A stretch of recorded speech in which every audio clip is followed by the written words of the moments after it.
What you're about to see may make you feel sick to the stomach. But if you care about your own health and you like the odd bit of seafood, this is essential viewing.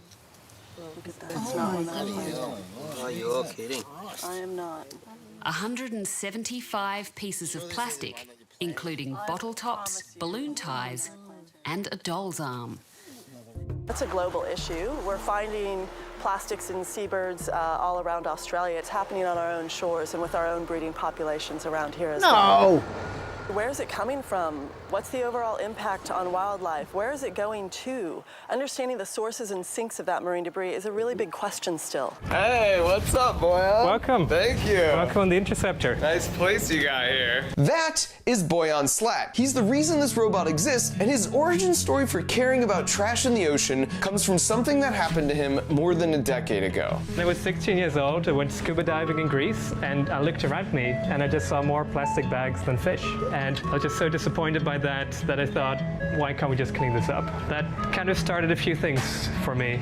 Which is a humble way of saying it led him to founding a non-profit organization called the Ocean Cleanup with the audacious goal to rid the ocean of all trash and plastic. So naturally that involves removing trash directly from the ocean itself. But if you think about it, that's only half the problem, because to make a lasting impact, you've also got to cut the pollution off at the source and turn the spigot off. And as it turns out, 80% of the plastic flowing to the ocean from rivers comes from just 1% of the rivers. So their idea is to put these trash-eating robots on those worst offending rivers, and that will go a long way to fixing the problem at the source. The source of the trash became pretty obvious. Anytime we saw a canal like this meant to carry rainwater to the river, and there were a lot of them, it would be filled with trash that washes down from the communities near the river. And even worse, you could see sometimes how people would throw trash off the side of a cliff down to the river as an improvised trash dump. And part of me felt really frustrated by this until we parked the boat and actually visited one of these communities. It became apparent pretty quickly the trash ends up in the river because there are no other options. You and I have the luxury of putting our trash in a bin and rolling it out to the curb, and then it's magically empty by the end of the day. In the developed cities in the Dominican Republic, this is of course how it also works. But in these remote poor communities, there are a lot of challenges that prevent this, such as just not being accessible by big trash trucks, which means they just don't have somewhere to put their waste. So whatever doesn't make it to the river just piles up in their own village. And in talking with the leaders in these communities,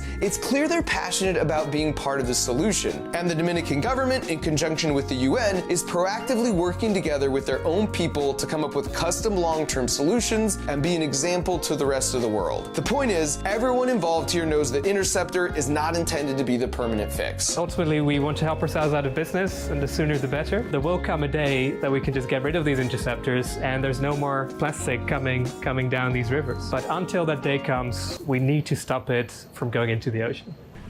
Our two boats that just returned from the Great Pacific Garbage Patch, they're carrying System 2, Jenny, which we've just proven to work and to be an effective way to collect plastic. And they're carrying tons and tons of trash that we've taken out during this test campaign. I think this is a great day for the ocean, and yeah, let this mark the beginning of the end for the Great Pacific Garbage Patch. Hell yeah.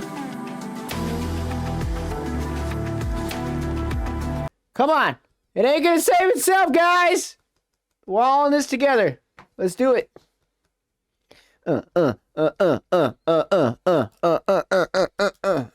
This is a bigger picture, and if we can all come together and do this, like us as a society, us as a Earth, a world, we can come together and do bigger things. This is just the start.